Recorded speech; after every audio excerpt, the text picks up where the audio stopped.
Okay, here I am in my favorite pet store, an independent pet store, and I'm with the anonymous pet expert. He wants to remain anonymous because he knows so much about pets that everyone comes to him for free advice. So I just want to ask, he wrote a memoir, and I want to ask him about his childhood. Now, first of all, what's this bird's name? His name is Cleo. Cleo, and what kind of bird is he? He's a green-winged macaw. He's only 1 month old.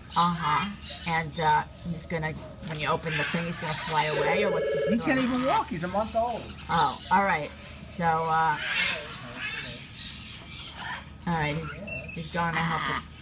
He's going to ask somebody else, help somebody else with a free answer to a question. So, see, this is what Cleo is going to grow up to be.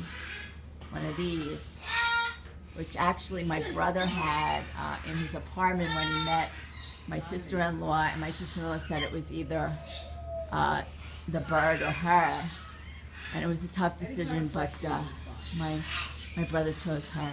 So where is he? Oh, she's on the phone. Let me go see what else these little frogs he's got here. I gotta show this to my mother's aide. Maybe she wants this instead of snakes. Okay.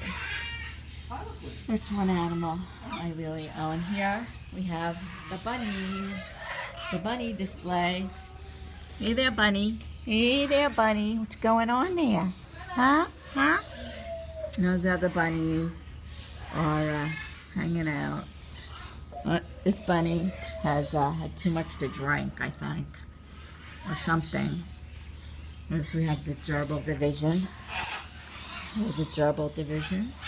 And over here, see what we have, the peace doves. It's a band of doves that whenever there's a war, they release them into the air and hope that the war ends. It's an ancient ritual here on Long Island.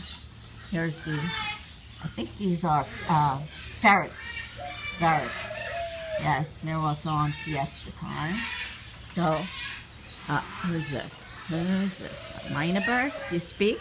You speak? What's your name? Hello there. Hello. You don't want to speak. You speak? Speak bird? All right, let me, anonymous pet expert. Listen. You were born with a love of pets and nature, correct? I don't love them. I admire them, and I'm fascinated by them. Okay, and you were born with this, you said? Correct. Any child that shows an interest in the natural world should be encouraged, because we have to do whatever it takes to get them off the internet. Right. Now listen, weren't you once, where'd you grow up, in an apartment building or a house? In a house in Long Beach. Okay, so what was your first interaction with pets? I think you were studying insects, right? Is that what you said in your book? Well, I would catch an insect and put it in a jar and watch it and keep it. How old were you when you were doing this? As soon as I could catch an insect, maybe 3 or 4.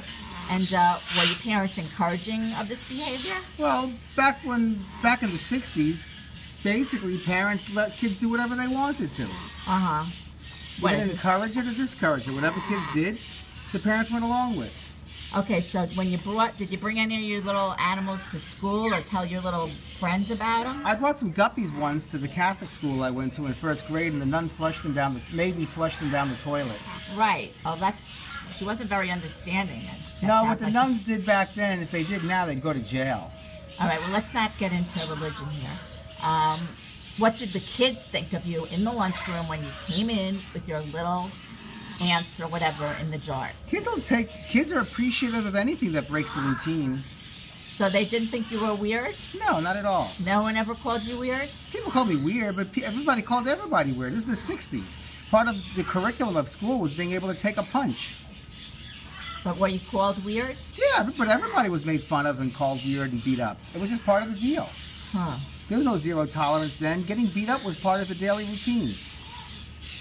The big kids beat up the little kids. It's just what happened. Well, you didn't feel different than the other kids because you had this interest in nature? No, all the kids got beat up. Some kids got beat up because they wore glasses. Some kids got beat up because their name was Charlie.